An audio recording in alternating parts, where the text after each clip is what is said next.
Hello, everyone. Welcome to a new episode of Real PR with me, Fiona Scott. I hope you're having a good month, a good year so far.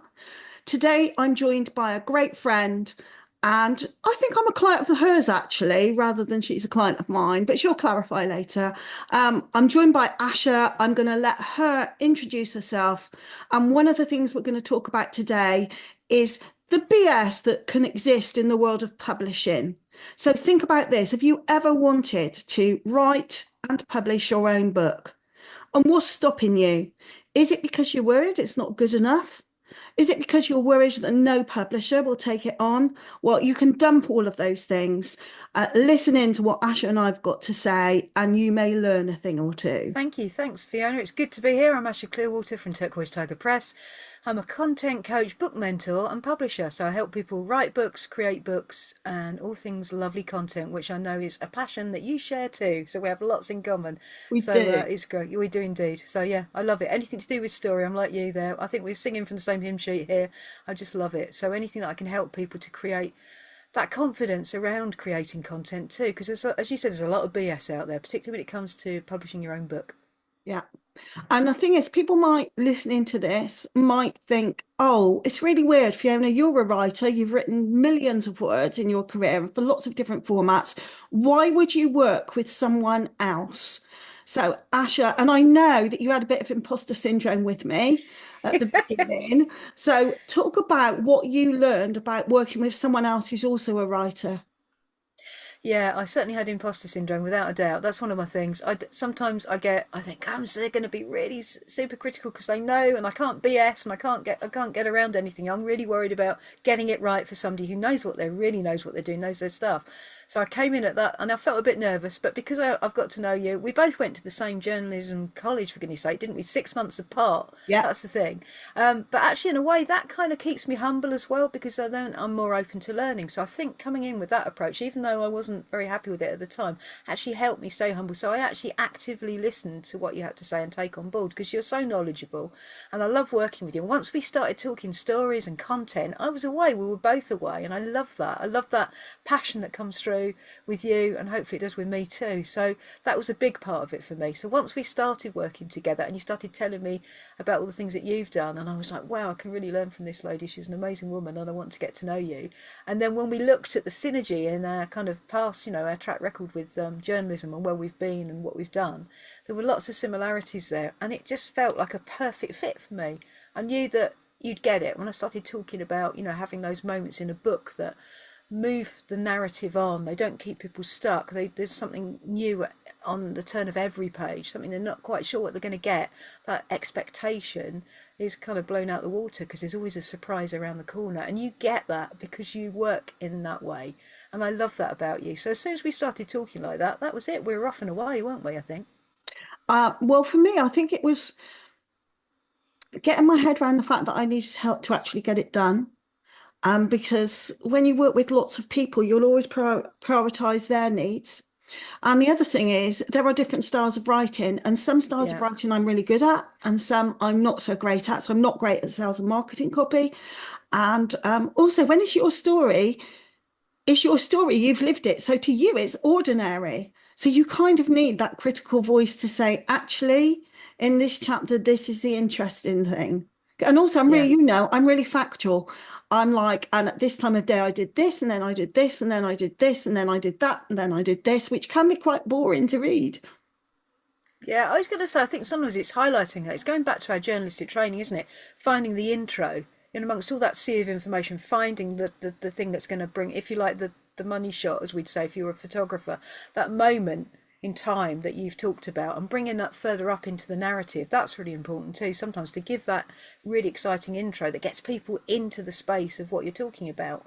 And then we can go on and talk about that. And then we can maybe go back into that chronological aspect of the book as well. But firstly, get them interested in those first few paragraphs to get them in there, feeling it, sensing it, and actually being in the space with you. That's what I love doing. I help, people tweak that so that sometimes there is this amazing one-liner and it's three quarters of the way through the chapter and it's like, hang on a minute, what if we turn that on its head And we started from that perspective. What would happen then to our narrative? How can we shake it up a little bit? And I think that's one of the things we worked with really well on, wasn't it? Working in that way, because you've got so much happening. You're such a busy lady anyway, and such a story to tell. It's pulling out some of those salient points. Maybe it's just one paragraph and just getting another perspective on it and saying, what would happen if we worked in this way with it? What if we expanded that bit? And also, equally, sometimes, do we actually need to use that there? Is that part of driving the narrative forward, or could we drop that in somewhere else in the book? Could we take that out, maybe limit the mention there and bring it out further on? It's all of Yeah, that. It's kind of, I yeah, found I can repeat myself quite a lot. So I was conscious of that when we needed to take stuff out, actually. And the other thing is now that I've started to pen the chapters of my second book, it's a lot easier. yeah, yeah, yeah, It's yeah. it's so much faster than the other one because it's like I've got it now. Yeah, yeah, I get it, and that's true, absolutely true too. I've found that as I've helped people, whether I'm helping them, if I'm ghostwriting, so helping them write that narrative, whether I'm doing that and doing a lot of that myself, or I'm in coaching them to do it. Sometimes that second time around, that third time around, it does get easier because it's like everything, isn't it? You practice, you'll go back and look at your book as we always do. Even with my little micro books, I look at them thinking, why did I do it in that way? If I'd just done this with that chapter or done, we can always do that. That's where we are in that moment, in that present moment. And it's, we'll come back to it, but next time around we'll know kind of the pitfalls and some of the things we might not want to do. We could do that maybe in 2/3 of the time or half the time. And sometimes it's not just about the time taken, it's about the way we go about the narrative. Those bits that maybe we would have left in, now we think, actually, did we need to do that? Have we edited that a bit loosely there? Could we actually tighten that part of the narrative up a little bit? So I think that's important too. So yeah, I agree with you. Second time around, third time around, it does get easier. Yeah. And I think it also, working with you, has played into my thing that I always say with clients or anyone that I train is we're not one story, we're many. Oh, We are many 100%. stories. We are not one-dimensional beings. So I can feel myself getting the ick when I'm at a business event and they say, "Now your backstory," and I'm thinking, "Now your backstories," because there are a lot of them. I mean, what do you ever feel that, Asha? Yeah, I mean, backstory for me, yeah, backstory is of course important, but we need to get into the space where we're going to start. Where are we going to start now on this project? Let's have that, and let's have all that meaty backstory, and maybe there'll be an element that we'll bring into that narrative, but actually, let's start where we are now. Let's start here, and then maybe some of that working back will come into it, or very often it will be absolutely in the present and we're moving forward. Where are we going here? I think, in a way, isn't it that thing around? I mean, I studied history at A-level standard, and for me one of the things was I love to look at history, and I know you're a history buff as well, you love all that, I did right? A-level history too. Yeah, well there you go, well there you go. I did my How's that? degree in history as well. Yay! Well, there you go. So we know about that. We know how important and how wonderful that is for storytelling. I don't know about you, but I get a real buzz from going around a museum that's really kind of interactive and it gets that social history, those personal stories. That's important, but also equally it's about where we are now. And very often what I'll do is I'll start with my clients. Where are you right now in this moment? How are you feeling about this? What are your aims with this book, with this, with this book that you're planning? And then we'll open it up from there, and then we'll go back, but we won't always stay right there all the time. We need to go forward and start with where we are on the day. So I often start a session like that and say, where are we today? Because often some of the really good juicy stuff from the back will come out, but it's relevant and pertinent to now, which means we can move it into the narrative going forward. Does that make sense? Yeah, no, it does. It does. Because actually, time is linked. Our past, present, Yeah, everything is linked. And that might be go back generations. But yeah. one thing I wanted to ask you is why did you set up your publishing company? What motivated you to do that? Okay, well, we've had a bit of a chat about this, haven't we? But for the benefit of your readers and listeners, basically, a while ago now, my lovely wife Taz Thornton, who wrote Unleash Your Awesome, had got a publishing deal with an American publisher that which was bought out and taken over by somebody else. And basically, there was a lot of chat about wanting to get her to spend a lot more money with them. And it was ridiculous. So wanting her to pay a monthly fee, which was extortionate. I couldn't see any benefits at all. And I said to Taz, right, that's it. Let's buy your rights back. Let's do something ourselves. We can do this and we can give you a second edition. So that's what we did. And for me, very often, you're very vulnerable, particularly if you're a first time author. Mm. you don't know what to expect. The expectations are huge. If you're looking for a big, big publishing agent, etc., that can be a really kind of long process. But even if you're self-publishing, it can be a minefield out there. And there's lots of people saying, do this with us and we'll turn it into a book in 2 days and blah, blah, blah. And you can have this and you'll make thousands. And we know the reality is that it's a marketing tool, right? There's very few books that make lots and lots of money. So for me, one of the things was I want to give the whole kind of sense of ownership back to the person that's written the book. So for instance, I don't once I've helped you create a book, all the publishing rights, everything is back with you. I'll help you get it into the British Library, so there's a copy there, people can look it up and find it and get it ready to go out into the shops if that's what you want to do, or just whatever you want to do with it, I'll help you do it. But at the end of the day, I want you to have those publishing rights and you to own where it goes next and what you do with it. And whether you want to bring out a second edition, a third edition, or do something else with it, change the cover.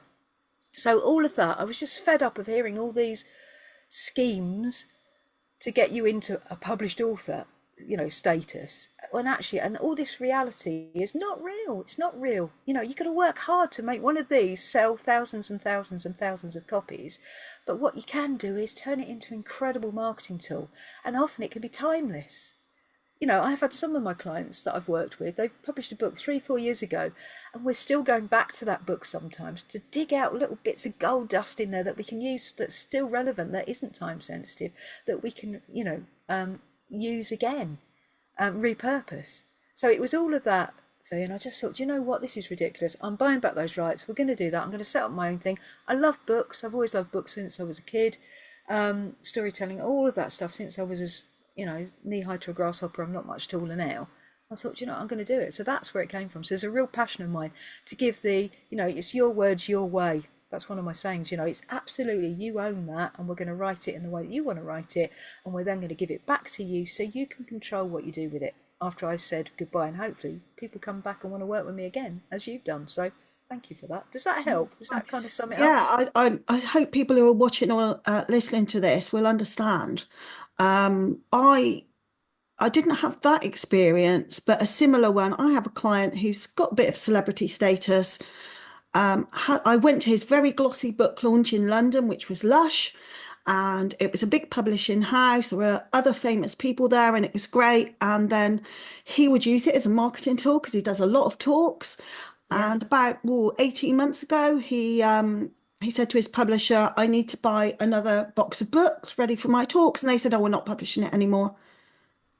And there was nothing, it was his book, and there was nothing he could do about it. So not only this was a hard copy book, so probably would have cost you 30-40 quid to buy, of which he probably got a quid, who knows.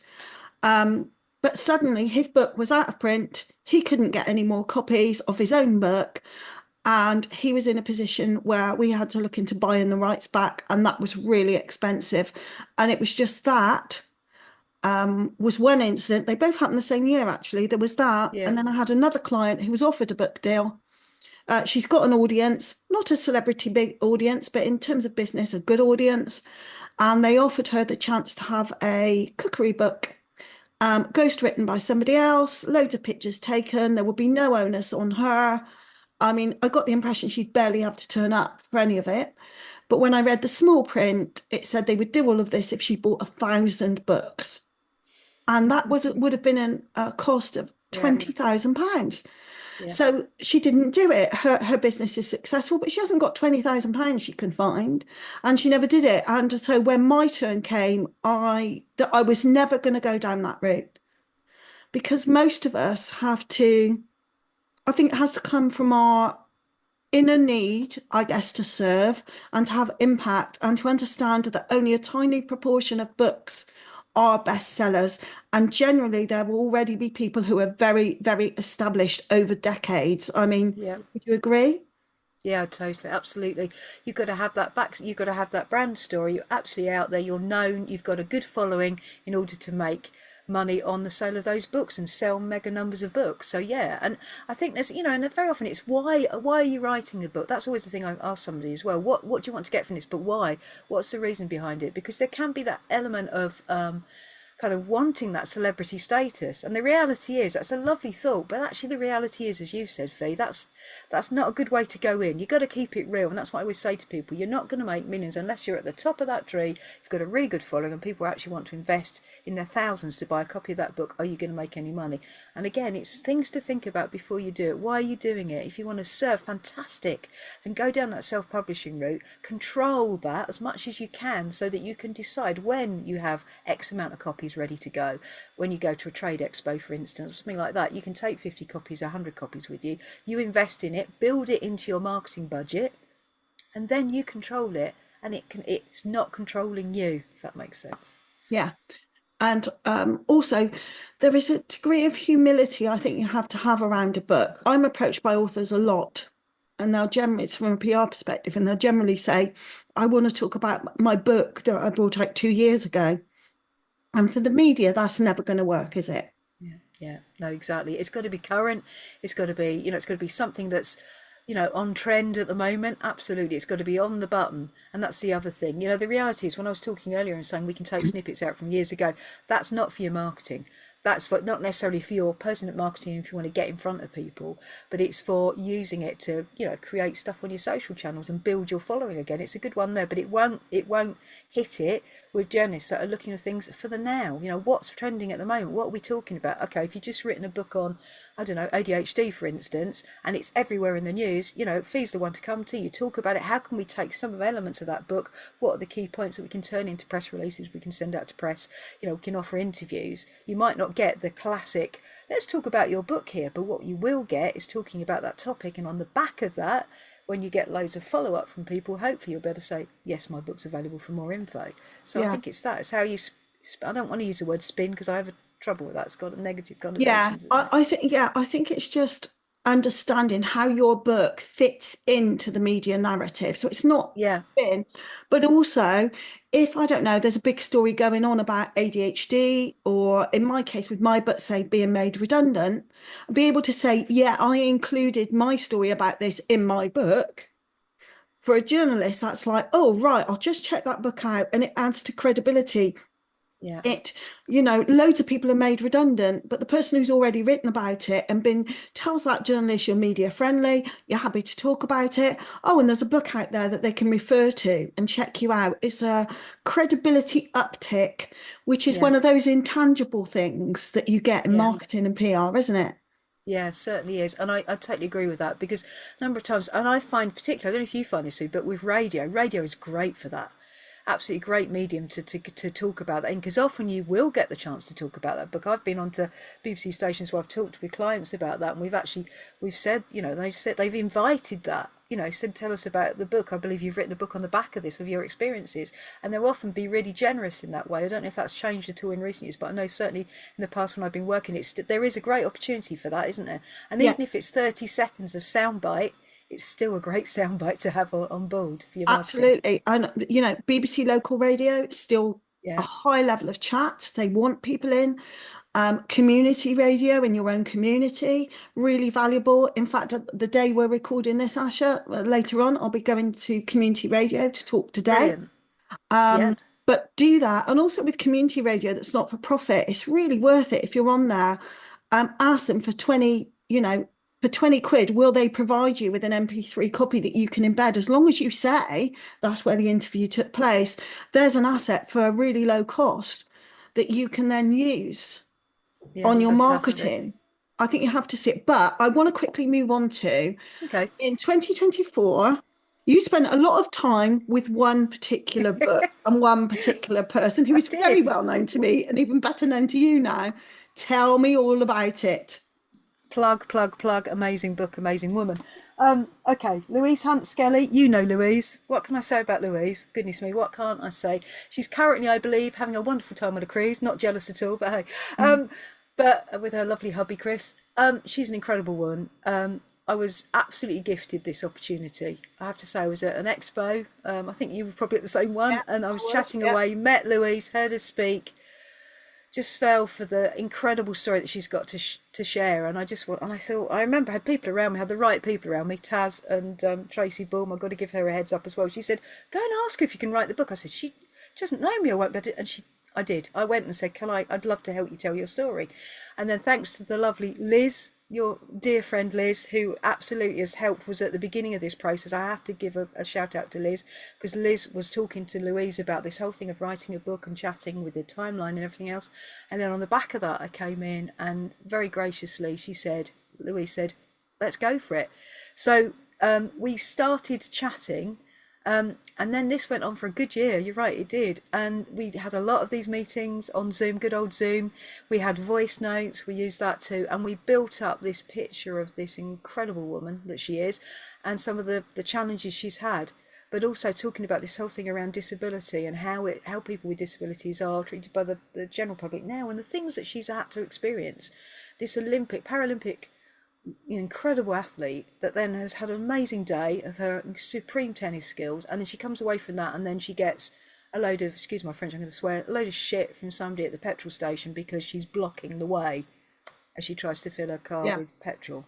And and the contrast, and that's what we wanted, this contrast from this somebody who does so much for other people and inspires on every level, supreme athlete, and then she goes out of that space having inspired countless members of the public, comes out of there, and then she gets a load of really, really awful stuff. So that was it, and we wanted to show that contrast in this book, which I hope we've done.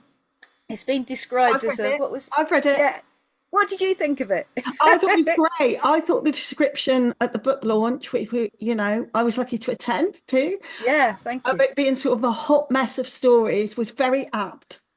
Yeah. And because that is what Louise, for people who are listening or watching, don't know Louise, she was a former Paralympian wheelchair tennis player, and became, at the height of her career, was 10th best in the world, which is amazing.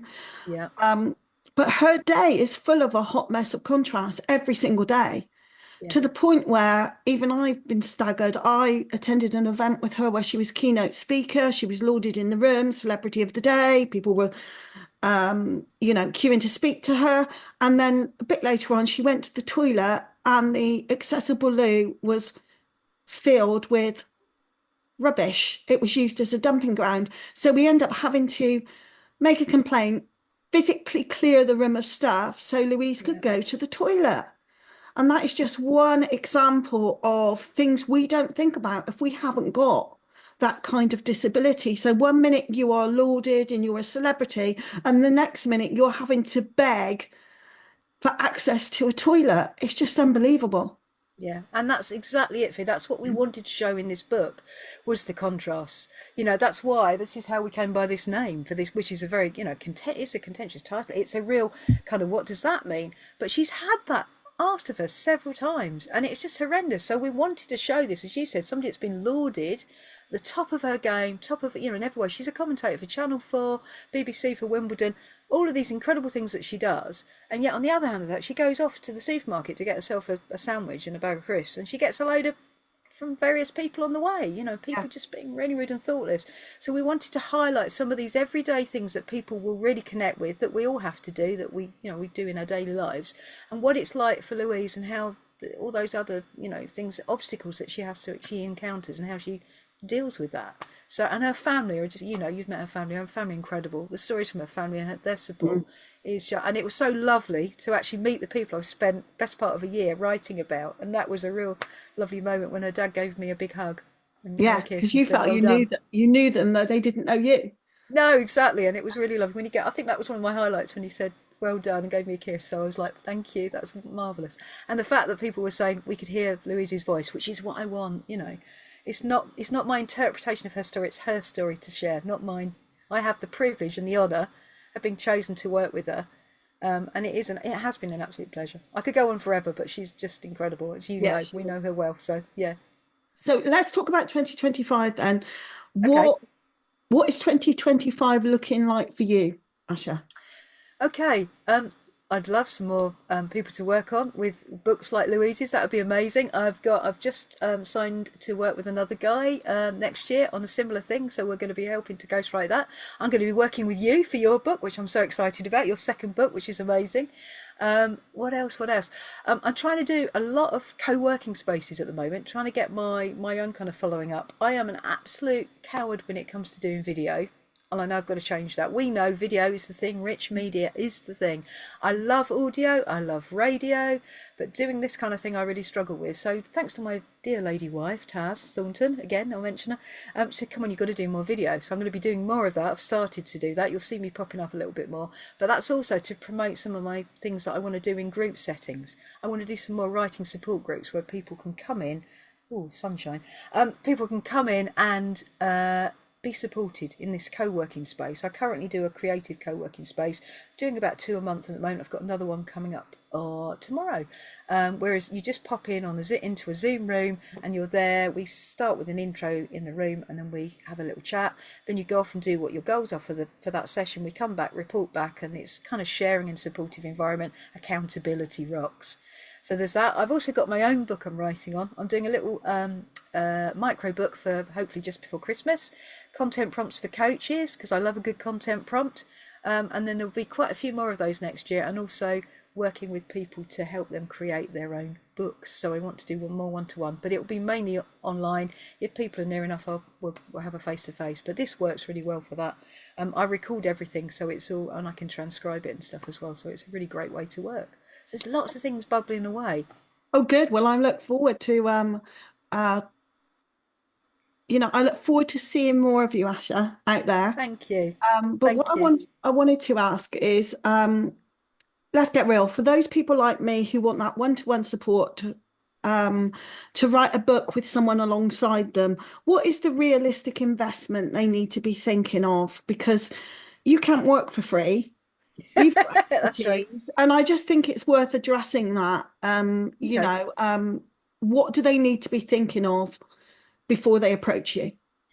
It really depends what they want. If they want the whole thing, so in other words, if it's working, if they want me to ghostwrite it, obviously that's my premium product, because that's me writing a book for them, and it's a lot of time invested in that.